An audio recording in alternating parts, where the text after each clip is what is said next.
a popularidade, um fator muito relevante para a popularidade do Bolsonaro é o lance dele falar as coisas assim de repente. E eu senti isso daí, eu senti uma diferença muito grande nas campanhas de um e de outro. Quando eu conversei com o Bolsonaro, ele não tinha, assim, apesar de daqui a casa tá cheia, porque ele é o presidente, né? Então tem que ter segurança pra todo lado, não sei o que. Os caras vieram, sei lá quantos dias antes pra planejar rota de fuga, caralho, um monte de segurança, um monte de gente, caralho. Mas da campanha dele, os caras não encheram o saco com nada, sabe?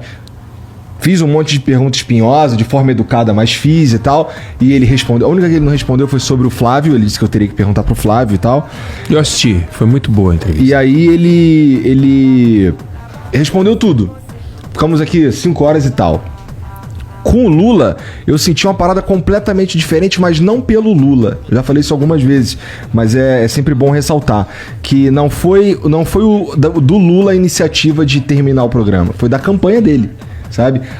O pessoal da campanha dele tava aqui e eu fiquei com a sensação que aquilo que você falou, tava tudo precisamente ensaiado, sabe? Eu fui parar na peça do dia seguinte, que foi pra TV lá no horário eleitoral, sem querer. Assim, não tem nenhum problema com isso.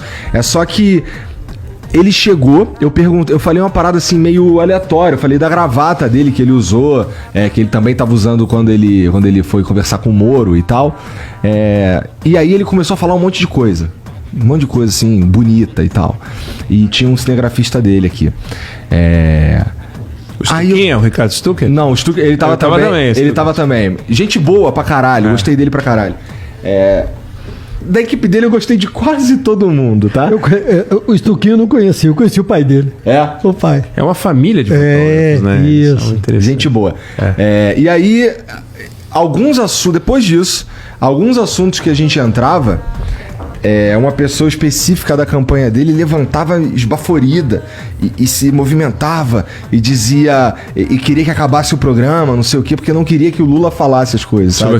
Sobre aquele assunto, ou coisas até teve umas que nem fui eu que levantei, sabe? Teve uma que ele falou que se fosse empresário no Brasil não ia dar certo porque ele ia abrir um bar e ia beber tudo. Nossa, a pessoa tiltou de um jeito, depois ele falou alguma coisa meio por cima do filho, ela tiltou também, horrorosamente e tal, pedindo pra acabar. Com 40 minutos de programa eu já queria que acabasse, sabe? Eu ainda consegui arrastar por mais um tempo. Então, a sensação que eu fiquei é que a campanha do Lula, ela era muito mais amarradinha, muito mais estudada, muito mais, entre aspas, profissional e, portanto, menos humana que a do Bolsonaro. Então, assim, o Bolsonaro, eu acho que um grande fator que adiciona a popularidade dele é o fato de que, e eu pude atestar isso, que ele realmente é um cara que tá sentado aqui e tá trocando ideia contigo, entendeu? É diferente de um cara que tem a todo momento uma equipe ali que fica medindo milimetricamente o que ele tá falando. E eu acho que existe uma parcela gigante da população que tá meio de saco cheio desse cuidado extremo que existe, sabe? Bom, não é grande o suficiente para impedir que ele seja eleito, mas eu acho que tem uma galera de saco cheio desse cuidado, dessa parada engessada, dessa falta de humanidade, sabe? Que a gente vê tantas vezes, inclusive nos debates.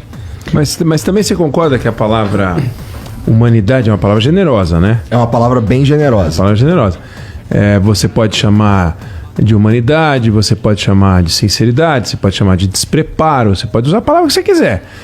Porque se você vai mergulhar, você estuda, você faz treinamento, você vai uma série de coisas, você não bota o cilindro e desce. Mas quando tá conversando com um cara, tu não espera que ele te fale o que ele pensa e que ele fale a verdade? Uai, seu app de vídeos curtos.